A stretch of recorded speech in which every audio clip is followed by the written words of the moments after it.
cholera deaths now, 23 in Hammanskraal, one of course in Vredefort in the Free State. The source of the Tshwane outbreak yet to be identified, but Hammanskraal residents were warned over a week ago to boil or disinfect any tap water that they plan to drink. Meanwhile, the city and the Department of Water and Sanitation working together now to finally sort out the water and sewage problems there. I'm joined by the Director General in the Department of Water and Sanitation, Dr. Sean Phillips. Dr. Phillips, thank you so much for your time. I can only imagine it must be such a difficult situation that you're dealing with. How close are you to identifying the source of the outbreak in Hammanskraal? Thank you, Sally, and good evening to you and to your viewers. It's very likely that the outbreak of cholera in Hammanskraal is related to pollution of the water resources in that area from the city's Rooiwal wastewater treatment works, which has been badly maintained and doesn't have sufficient capacity to deal with the amount of sewage flowing into the wastewater treatment works. As a result, that wastewater treatment works is not treating the sewage properly, and it's releasing sewage which doesn't meet, or treated sewage which doesn't meet the treatment standards into the Arpies River, which is in turn flowing into the Leeukraal Dam, from which the city draws water for the Tembo water treatment works, which is then supposed to treat the water and supply it to the communities in Hammanskraal. Because the water is so badly polluted in the Leeukraal Dam, the water treatment works isn't able to sufficiently treat the water for us to be sure that it has removed all pathogens such as cholera bacteria. So it's highly likely that the cholera outbreak started in Hammanskraal because of this pollution of the water resources in the area. However, since the cholera outbreak started, the city and ourselves have been doing tests to try and determine exactly where the first people got infected. And unfortunately, through all those tests, we haven't yet been able to identify the precise site where the people got infected. But what we have been doing is testing all the places where we've been testing the water coming out of the water treatment works, out of the Tembo water treatment works, which is meant to purify the water. And we've also been testing all the points where the water tankers, which are providing water to people, drinking water to people, are getting their water from. And all those tests are indicating that there's no cholera bacteria in those sources now. So then where is it? You're saying that obviously it's that the whole system is quite broken, so the sewage is not properly, the water is not properly cleaned, it goes through the system, but when you test it, there's no cholera, so you can't say definitively, oh, this is from tap water. So you don't specifically know at this stage, is that correct? Sally, it's the nature of the cholera bacterium.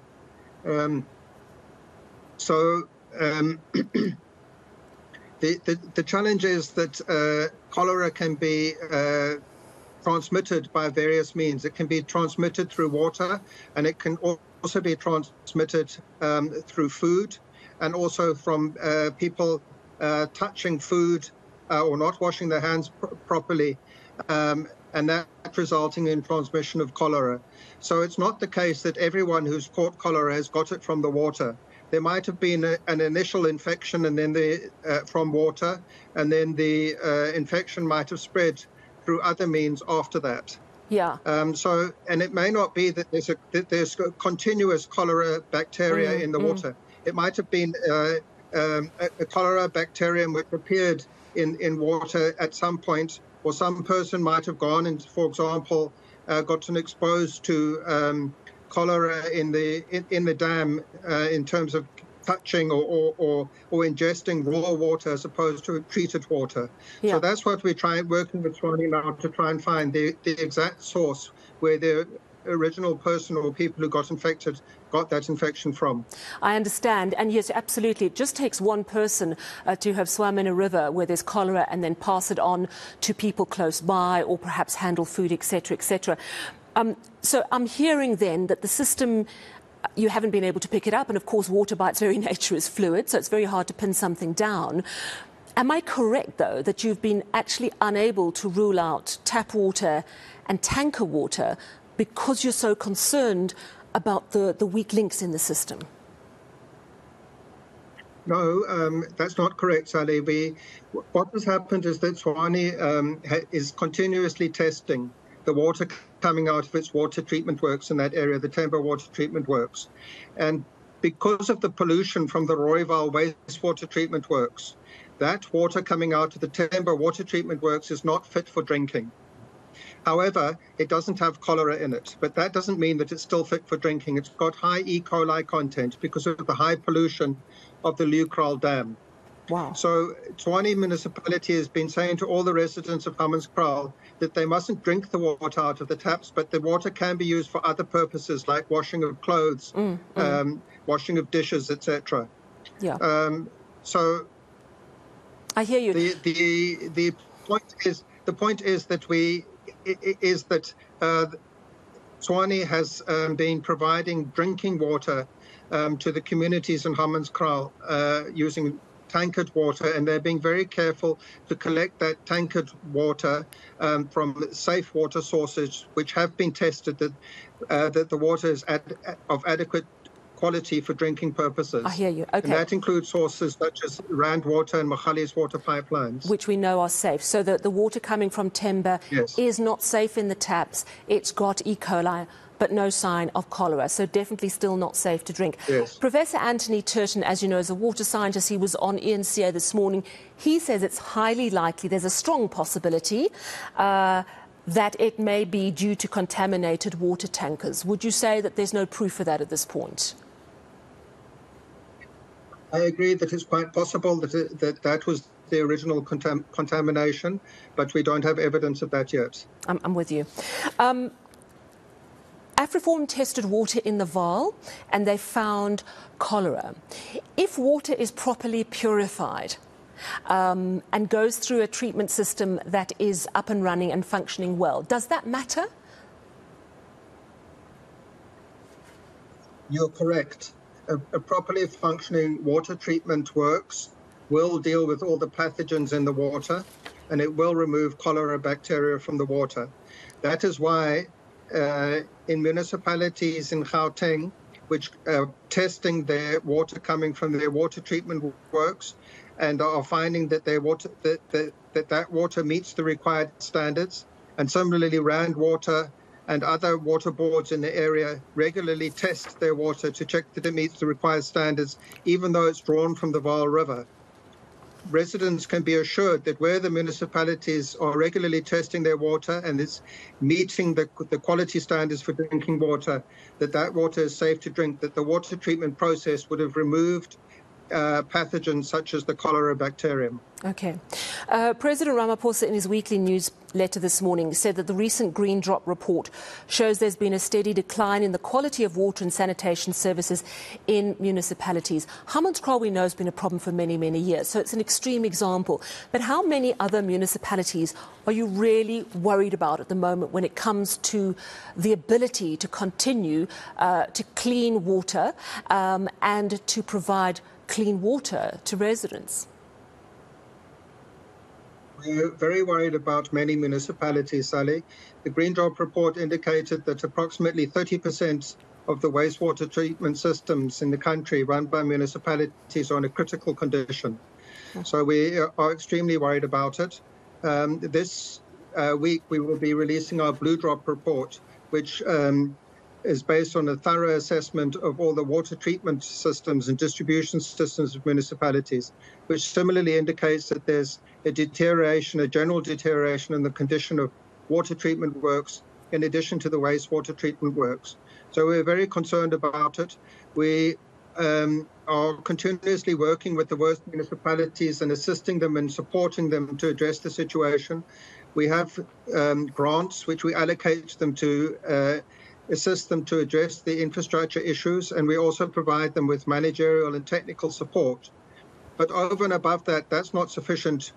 As the President indicated in his newsletter, he has tasked our Minister to also look at reforms in the water services sector. and how we as the National Department can strengthen our role as the regulator so that we are better able to ensure that municipalities, when they provide water and sanitation services, meet minimum norms and standards. We think that's going to require some reforms to the Water Services Act to require municipalities or water service providers to have the necessary capacity and competence to deliver water services of the required standard, and to enable the National Department to intervene if water service providers, if municipalities don't ensure that their water service providers have those capacities and competence. You know, 30% of wastewater in a critical condition. You're talking about changes. We've seen that the mayor of Tshwane and the Water Affairs Minister working together quite closely. Is this what we're going to have to look at, perhaps centralising some of these issues? We know that municipalities are responsible for distributing drinking water and making sure that sanitation services are provided. But of course, it's clearly a joint effort. Do you think that this needs to be more centralised under the National Department of Water and Sanitation, that you guys basically set the standard and intervene perhaps more quickly if a municipality is not doing what they should? Sally, we don't think it's necessary to change the Constitution. The Constitution gives municipalities the function of water services, distribution and treatment of wastewater. We don't think that needs to change, and the legal framework already allows us to gazette norms and standards. We think that the legal framework needs to be adjusted a little bit to give us more teeth in enforcing those norms and standards, but also as a department, we need to strengthen our role as the regulator. We haven't had sufficient attention in the past to our role of regulating municipalities and water services. We've focused more on our regulatory functions in terms of the National Water Act, of taking regulatory action when water resources are polluted. So we're on the process of working towards having a stronger role as the regulator of water services by municipalities. It's going to take a lot of money to fix the Hammanskraal situation. I understand that your department is going to be approaching Treasury. I want to know how much is needed and whether you've got the green light on the money side of things. We're still in the process of discussions with National Treasury. The Minister indicated that he hopes to make an announcement in that regard by the end of this week. It's going to be in the order of several billion rand that is required. And how soon do you think residents of Hammanskraal will be able to open their tap and drink the water? I mean, are we talking months or are we talking years? It's a very large, several billion rand is a very large construction project, and that can't be done overnight. It's going to take several years to do the whole construction project, but we're going to stage the construction work in such a way that the initial stages of the work focus on addressing, on reducing or eliminating the pollution which is polluting the water resources. So that will be the immediate priority, and we think that can largely be done within 9 months to a year from now to address that pollution, and then the further upgrading of the capacity of the wastewater treatment works will follow after that. Thank you so much for your time this evening. I really appreciate it. Director General in the Department of Water and Sanitation, Dr. Sean Phillips. No quick fixes around Hammanskraal and no definitive answer yet on the source of the cholera outbreak.